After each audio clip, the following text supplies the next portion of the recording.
Soalan 1. Mengapakah rumah Serambi Melaka dianggap unik? A. Mempunyai atap singgora. B. Mempunyai tebal raya yang runcing. C. Mempunyai tangga batu yang berwarna-warni. D. Mempunyai dinding yang dibina hingga ke paras rabung. Okey, apa jawapan? Jawapan ialah C, iaitu mempunyai tangga batu yang berwarna-warni. Kita lihat gambar. Yang ini adalah gambar di mana tangga rumah Serambi Melaka ini ia berwarna-warni. Okay. Jadi tangga inilah yang merupakan bahagian yang unik pada rumah tradisional Melayu tersebut. Soalan 2. Manakah antara seni bina berikut mempunyai bumbung seolah-olah seperti payung yang terbuka? A. Rumah Limas. B. Gereja Saint Paul. C. Masjid Negara. D. Makam Diraja Langgar. Jawapan ialah C. Kita tengok gambar, iaitu di mana Masjid Negara ini mempunyai bumbung seolah-olah seperti payung yang terbuka.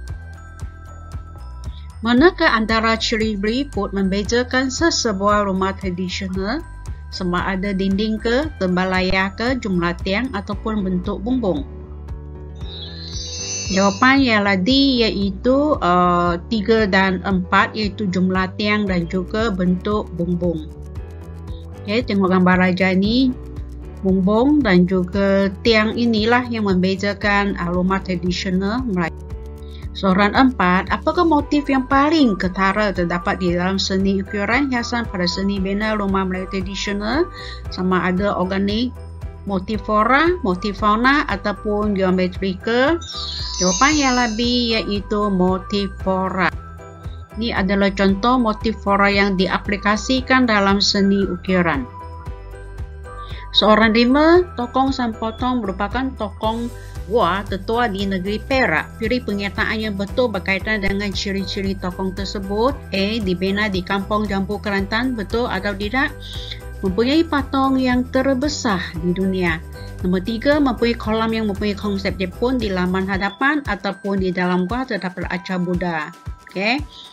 Jadi jawapan ialah D, iaitu 3 dan 4. Okay, ini ada contoh gambar bagi tokong San Potong. Okey, kita masuk ke tajuk seni lukisan. Kita buat ulang kaji. Siapakah pelapor aliran Fauvisme? Okey, jawapan ialah B, iaitu Henry Matisse.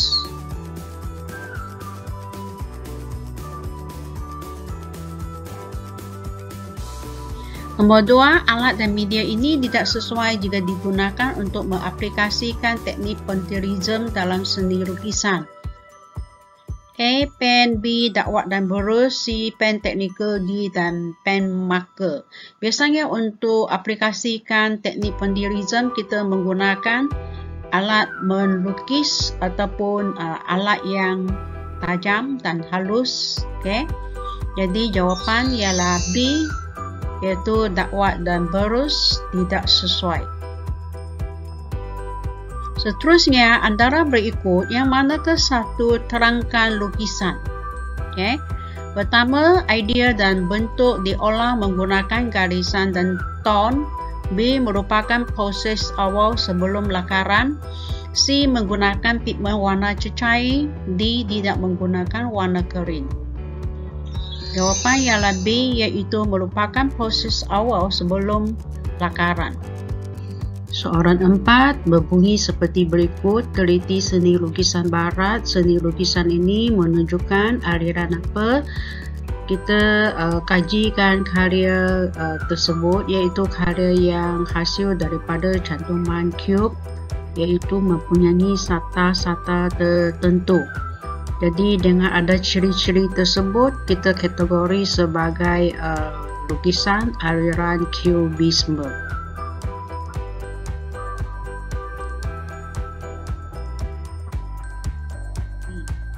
Soalan 5. Apa kekuatan yang patut diberi keutamaan dalam menghasilkan sebuah karya seni lukisan? Siapa warna yang tebal? Adakah lukisan kita menggunakan warna, menggunakan brush? Terapan jaringan yang tepat. C. Penghasilan karya dalam bentuk konkret. D. Penggunaan garisan yang tegas tanpa bagai. Kalau kita lihat tajuk seni lukisan, yang mesti ada kaitan dengan garisan. Jadi jawapan ialah D. Penggunaan garisan yang tegas dan pelbagai. Seperti yang ini, ada aplikasikan pelbagai jenis garisan. Garisan yang tebal, garisan yang nipis dan sebagainya. Baiklah, sekarang kita masuk seni catat.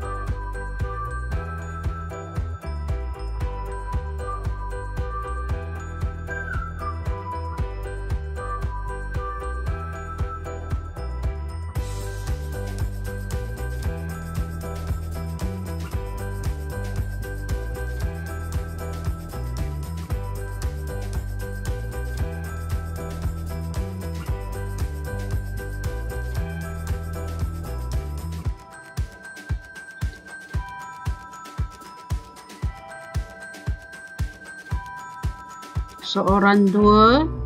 Apakah aliran yang didukung oleh pelukis-pelukis di bawah? A. Seni pop, B. Cubisme, C. Surrealisme dan juga D. Expressionisme.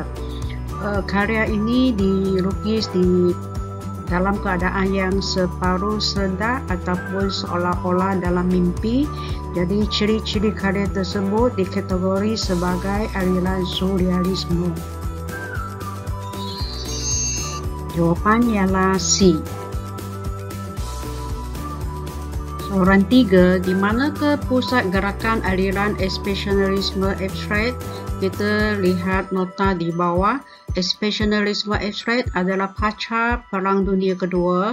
Pergerakan seni dalam lukisan Amerika dikembangkan di New York pada tahun 1940, dan ini adalah gerakan khas Amerika pertama yang mencapai pengaruh antarabangsa dan meletakkan New York City di tengah barat dunia seni. Jadi jawapan ialah D. New York. Soalan 4. Mengapakah seni ops dikaitkan dengan ilusi optika? Optika ini adalah penglihatan. Berhubung kait dengan penglihatan. Jawapan ialah D, iaitu imej yang dihasilkan seolah-olah sedang bergerak. Ini adalah contoh karya OP ataupun ops, iaitu mempunyai ilusi pergerakan. Soalan 5. Manakah antara pernyataan berikut betul tentang aliran seni expressionisme?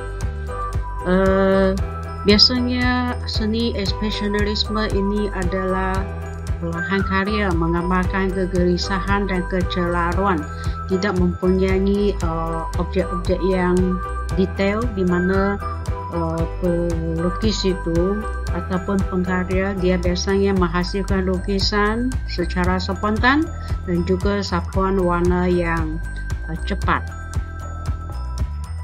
Jadi jawapan ialah B, iaitu 1 dan 4. Ini adalah contoh karya untuk expressionisme. Memang kita nampak ada keceraruan dan juga mengeluarkan idea secara spontan, dan kita tidak melihatkan objek-objek yang detail. Dia adalah abstrak. Tajuk nombor 5 iaitu reka bentuk instruksional. Soalan pertama, manakah antara berikut konsep yang perlu ada pada sesuatu reka bentuk industri? Adakah murah dan teknologi ini merupakan konsep? Kemudian yang mudah alih dan mesra alam. Mana satu merupakan konsep kepada reka bentuk industri? Jawapan ialah D, iaitu 3 dan 4, iaitu mudah alih dan mesra alam. Murah dan teknologi bukan merupakan konsep kepada reka bentuk industri. Soalan 2. Mengapakah model skala penting dalam reka bentuk industri? A sebagai tanda aras ciri keselamatan, B menguji imbangan dan kelajuan, C memastikan ciri ekonomi digunakan, D menjadi panduan untuk penghasilan produk dalam saiz benar. Kalau sudah baca teks buku tingkatan 5 dalam bab tersebut, maka anda akan tahu bahawa jawapan ialah D, iaitu model skala digunakan sebagai panduan untuk menghasilkan produk dalam saiz sebenar. Seperti yang ini, sebelum menghasilkan kapal terbang yang sebenar, mereka mempunyai model skala dahulu. Soalan berikut merujuk maklumat di bawah, membangunkan model prototipe untuk tontonan fizikal, menghasilkan prototipe kenderaan untuk tujuan pengujian. Sebenarnya tajuk ini senang sahaja, janji tengok ada prototipe itu dia ada hubung kait dengan kenderaan. Jadi apakah kerjaya yang berkaitan dengan maklumat di atas? Sama ada untuk perayaan bentuk pelabot ke, produk ke, otomotif ke, ataupun teknologi? Jawapan ialah C, iaitu untuk otomotif, iaitu hubung kait dengan kenderaan. Seperti yang inilah kenderaan. Soalan 4, manakah antara pernyataan di bawah merujuk kepada konsep mudah alih dalam reka bentuk industri? Apa maksud mudah alih? Sama ada kita bincang tentang estetika, kesihatan, keupayaan ataupun mesra alam. Jawapan ialah C, iaitu keupayaan. Keupayaan untuk membawa sesuatu produk itu dari satu tempat ke satu tempat dengan mudah. Soalan 5, apakah yang dimaksudkan dengan model prototipe?